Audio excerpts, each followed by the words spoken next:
Hello జాంజిగిరిలు, ఈరోజు నేను మీకు యాదగిరిగుట్ట టెంపుల్ని చూపిస్తా. ఈ టెంపుల్కి ఎలా వెళ్ళాలి, ఏ టైంలో వెళ్ళాలి, ఏ టైంలో క్రౌడ్ తక్కువ ఉంటుందో ఈ వీడియోలో చెప్తా. ఈ టెంపుల్ హైదరాబాద్ కి 60 కిలోమీటర్స్ దూరంలో ఉంది. ఈ టెంపుల్ కి మనము కార్ అండ్ బైక్ మన ఓన్ వెహికల్స్ లో వెళ్ళొచ్చు. అలాగే బస్ అండ్ ట్రైన్ ఫెసిలిటీ కూడా ఉంది. నియరెస్ట్ రైల్వే స్టేషన్ వచ్చేసి యాదాద్రి రాయగిరి రైల్వే స్టేషన్. ఇది 5 కిలోమీటర్స్ దూరంలో ఉంటది. బస్ స్టాప్ అయితే టెంపుల్ పక్కనే ఉంటది. మేమైతే బైక్ పైన వెళ్తున్నాము.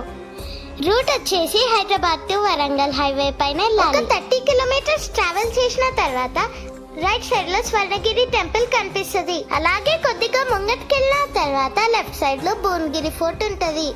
మేమైతే ఆఫ్టర్నూన్ 2 o'clock ఇంట్లో నుంచి స్టార్ట్ అయ్యాము. ఎందుకంటే డే వ్యూ కూడా చూడొచ్చు, నైట్ వ్యూ కూడా చూడొచ్చు. అలాగే ఈవినింగ్ టైంలో క్రౌడ్ కూడా చాలా తక్కువ ఉంటది. ఒకే రోజు Yadagirigutta temple and Swarnagiri temple ని కవర్ చేద్దామని వెళ్ళకండి. ఎందుకంటే 2 temples day and night view చూడాల్సిన టెంపుల్స్. ఈవినింగ్ లైట్స్ ఆన్ చేసిన తర్వాత 2 టెంపుల్స్ చాలా అంటే చాలా బాగుంటాయి. అలాగే స్ట్రైట్ గా ఒక 10 కిలోమీటర్స్ ట్రావెల్ చేసిన తర్వాత లెఫ్ట్ సైడ్ లో ఒక సర్వీస్ రూట్ కనిపిస్తుంది. అక్కడ వే టు యాదగిరిగుట్ట అనే ఒక బోర్డు ఉంటది. సర్వీస్ రూట్ నుంచి కొద్దిగా ముంగట్కెళ్ళిన తర్వాత లెఫ్ట్ సైడ్ లో ఆర్చ్ కనిపిస్తుంది. అక్కడ లెఫ్ట్ తీసుకొని ఒక 5 కిలోమీటర్స్ వెళ్తే యాదగిరిగుట్ట టెంపుల్ వస్తుంది. లెఫ్ట్ తీసుకున్న తర్వాత ఈ రూట్ అయితే చాలా అంటే చాలా బాగుంటది. మంచి గ్రీనరీ, చుట్టుపక్కల కొండలు, చాలా అంటే చాలా బాగుంటది. లెఫ్ట్ సైడ్ లో లేక్ దాటిన తర్వాత కొత్తగా మినీ శిల్పారామం కడుతున్నారు. ఒక 1/2 కిలోమీటర్ దూరం నుంచే మనకి కంప్లీట్ టెంపుల్ వ్యూ కనిపిస్తుంది. ఇదిగోండి, లెఫ్ట్ సైడ్ లో కనిపించేదే Yadagirigutta main bus stop.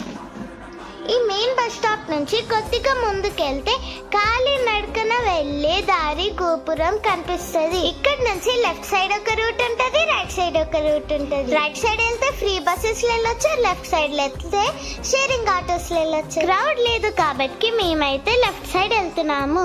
Crowd ఉన్నప్పుడైతే ఇక్కడ నుంచి ఎవరిని అలౌ చెయ్యరు. క్రౌడ్ లేదు కాబట్టి మేము 2 వీలర్ పైన ఈజీగా వెళ్ళిపోతున్నాము. కింద రైట్ సైడ్ లో నార్మల్ వెహికల్ పార్కింగ్ కూడా ఉంది. రైట్ సైడ్ వెళ్తేనే మనకి కళ్యాణ కట్ట అండ్ అన్నదాన కేంద్రం ఉంటది. హాలిడేస్, వీకెండ్స్ అండ్ ఏమన్నా పండగలు ఉన్నప్పుడు చాలా క్రౌడ్ ఉంటది. కొండపైకి వెళ్ళడానికి ఫ్రీ బస్సెస్ అవైలబుల్ గా ఉంటాయి. ఎవ్రీ 5 minutes కి ఒక బస్. కొండపైకి వెళ్ళడానికి మన ఓన్ వెహికల్స్ లో కూడా వెళ్ళొచ్చు, కానీ పార్కింగ్ చార్జెస్ 500. ఇక్కడ లెఫ్ట్ సైడ్ లో పార్కింగ్ ప్లేస్, రైట్ సైడ్ లో ఫ్రీ బస్ స్టాప్. ఈ బస్ స్టాప్ దగ్గరనే బ్యాగేజ్ కౌంటర్ ఉంటది. 10 rupees per bag. ఇక్కడ లాకర్ సిస్టమ్ గానీ ఏం లేదు, అన్ని ఇట్లా ఓపెన్ గానే పెడతారు. దీని పక్కనే సెల్ ఫోన్ డిపాజిట్ కౌంటర్ ఉంటది.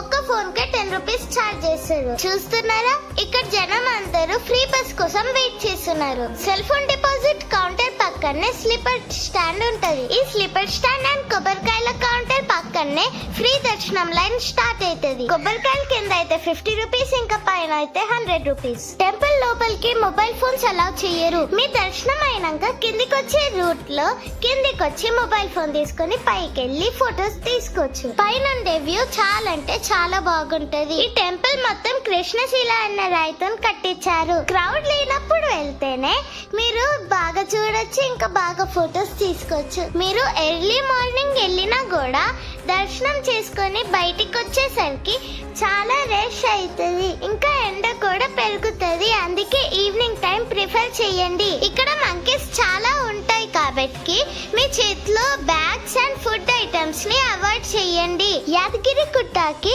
దగ్గరలో చూడగలిగిన places Bhuvanagiri fort, mini Shilparamam, Surendrapuri and Swarnagiri temple. ఇప్పుడు టెంపుల్ దగ్గర వ్యూస్ చూపిస్తున్నాను, చూసి ఎంజాయ్ చేయండి.